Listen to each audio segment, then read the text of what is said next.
ಪ್ರಿಯರೇ, ದೇವರು ಒಳ್ಳೆಯವರು, ಒಳ್ಳೆಯದನ್ನೇ ಮಾಡುವವರಾಗಿದ್ದಾರೆ. ಯೋಹಾನ ಪತ್ರಿಕೆ 9ನೇ ಅಧ್ಯಾಯ 29 ನಾವು ನೋಡುವುದಾದರೆ, ಮೋಶೆಯ ಸಂಗಡ ದೇವರು ಮಾತನಾಡಿನೆಂದು ನಾವು ಬಲ್ಲೆವು, ಆದರೆ ಇವನು ಎಲ್ಲಿಯವನೋ ನಮಗೆ ಗೊತ್ತಿಲ್ಲ.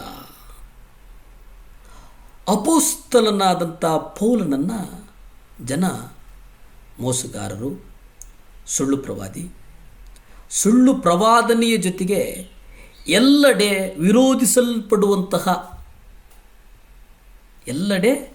ವಿರೋಧಪಡಿಸುವಂಥ ವ್ಯಕ್ತಿ ಎಂಬುದಾಗಿ ಅಲ್ಲಿ ಜನ ಕರೆದಿದ್ದನ್ನು ನಾವು ನೋಡ್ತೇವೆ.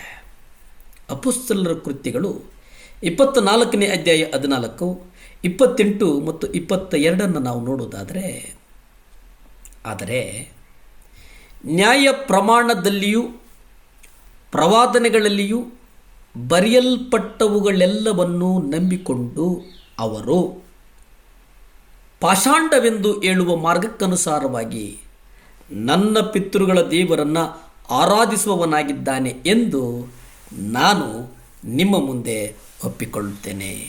ಪ್ರಿಯರೇ, ಇಲ್ಲಿ ನ್ಯಾಯ ಪ್ರಮಾಣ ಕ್ರೈಸ್ತ ಸಭೆಯ ಇತಿಹಾಸದ ಉದ್ದಕ್ಕೂ ದೇವರ ಪ್ರತಿಯೊಬ್ಬ ಶ್ರೇಷ್ಠ ದೇವಭಕ್ತನಿಗೂ ಇದೇ ರೀತಿ ನಡೆಯಿತು.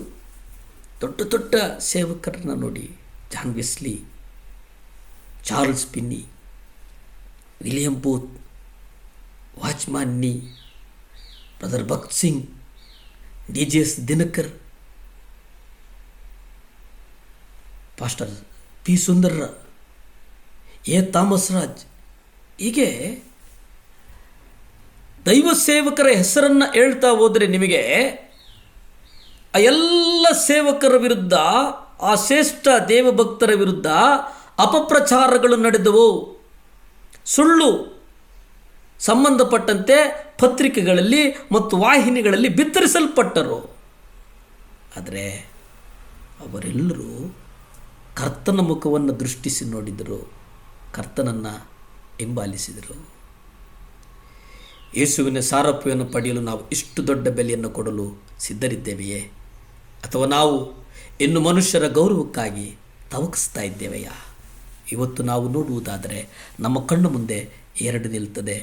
ಒಂದು, ದೇವರ ಸಾರೂಪ್ಯಕ್ಕಾಗಿ ದೊಡ್ಡ ಬೆಲೆಯನ್ನು ಕೊಡುವಂಥದ್ದು.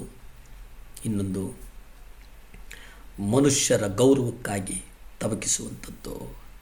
ನಾವು ಇತರರಿಂದ ಅಪಾರ್ಥ ಮಾಡಲ್ಪಟ್ಟು, ತಪ್ಪಾಗಿ ತೀರ್ಪು ಮಾಡಲ್ಪಟ್ಟು, ಸುಳ್ಳು ಆರೋಪಗಳನ್ನು ಹೊರಿಸಿಕೊಂಡು ಸಾರ್ವಜನಿಕ ಅವಮಾನಕ್ಕೆ ಗುರಿಯಾಗುವುದನ್ನು ಅನುಮತಿಸುವುದರ ಮೂಲಕ ದೇವರು ನಮ್ಮನ್ನು ಮುರಿಯುತ್ತಾರೆ. ಇಂತಹ ಎಲ್ಲ ಸಂದರ್ಭಗಳಲ್ಲಿ ನಾವು ನಮಗೆ ಕಿರುಕುಳ ಕೊಡಲು ಸಿದ್ಧ ಇರತಕ್ಕಂಥ ಜನರನ್ನು ನೋಡಲು ನಿರಾಕರಿಸಬೇಕಾಗ್ತದೆ. ಇವರು ನಮ್ಮ ಸಹೋದರರಾಗಿರಬಹುದು, ನಮ್ಮ ಶತ್ರುಗಳಾಗಿರಬಹುದು. ಆದರೆ ಮುಖ್ಯವಾದ ವಿಷಯ ಅದಲ್ಲ. ನಮ್ಮ ಪರಲೋಕದ ತಂದೆಯ ಹಿನ್ನೆಲೆಯಲ್ಲಿ ಪ್ರತಿಯೊಬ್ಬ ಇಸ್ಕರಿಯೋತ್ ಯೂದನ ಕೈಯನ್ನು ಹಿಡಿದು ನಮಗೆ ಪಾತ್ರೆಯಿಂದ ಕುಡಿಸುತ್ತಿದ್ದಾರೆ. ಇಂತಹ ಸಂದರ್ಭಗಳಲ್ಲಿ ನಾವು ನಮ್ಮ ತಂದೆಯ ಕೈಯನ್ನು ಕಾಣುವುದಾದರೆ, ಆ ಪಾತ್ರೆಯ ಪಾನವು ಎಷ್ಟು ಕಹಿಯಾಗಿದ್ದರೂ, ಎಷ್ಟು ನೋವುಂಟು ಮಾಡಿದರೂ ನಾವು ಅದನ್ನು ಸಂತೋಷದಿಂದ ಕುಡಿಯುತ್ತೇವೆ. ಆದರೆ ನಾವು ಯೂದನನ್ನು ಮಾತ್ರ ಕಂಡರೆ ಆಗ ನಾವು ನಮ್ಮ ಕತ್ತಿಯನ್ನು ಹೊರತೆಗೆಯುತ್ತೇವೆ, ಪೇತ್ರನು ಮಾಡಿದಂತೆ. ಜನರ ಕಿವಿಗಳನ್ನು ಅಂದರೆ ಜನರ ಗೌರವವನ್ನು ಕಡಿದು ಹಾಕುತ್ತೇವೆ, ಅಥವಾ ಇನ್ನೇನಾದರೂ ಮಾಡುತ್ತೇವೆ. ನಾವು ದಾಳಿಗೆ ಒಳಗಾದಾಗ, ತಪ್ಪಾಗಿ ಆರೋಪಿಸಲ್ಪಟ್ಟಾಗ ನಾವು ನಮ್ಮನ್ನು ಆತನ ತ್ರಾಣವುಳ್ಳ ಹಸ್ತದ ಕೆಳಗೆ ತಗ್ಗಿಸಿಕೊಳ್ಳಬೇಕೆಂದು ದೇವರು ಬಯಸುತ್ತಾರೆ.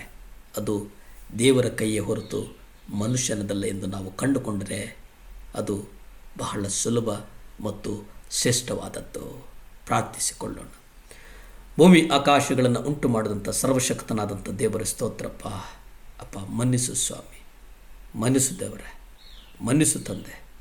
ವಿಶೇಷವಾಗಿ ಸ್ವಾಮಿ ಅಪ್ಪ, ವಿಡೋಗಳಿಗಾಗಿ ಪ್ರಾರ್ಥಿಸ್ತೇವೆ ಸ್ವಾಮಿ, ಅನಾಥರಿಗಾಗಿ ಪ್ರಾರ್ಥಿಸ್ತೇವೆ ಸ್ವಾಮಿ, ದಿಕ್ಕಿಲ್ಲದವರಿಗಾಗಿ ಪ್ರಾರ್ಥಿಸ್ತೇವಪ್ಪ. ನಿಮ್ಮ ರಕ್ತ ಚೆಲ್ಲಲ್ಪಡಲಿ ಸ್ವಾಮಿ. ಅವರಿಗೆ ದಿಕ್ಕು ನೀವೇ ಇದ್ದು ಆ ಮಕ್ಕಳನ್ನು ಆಶೀರ್ವದಿಸಪ್ಪ, ಬಲಪಡಿಸು, ಸ್ಥಿರಪಡಿಸು. ಯೇಸುವಿನ ನಾಮದಲ್ಲಿ ಬೇಡ್ತೇನೆ ತಂದೆ,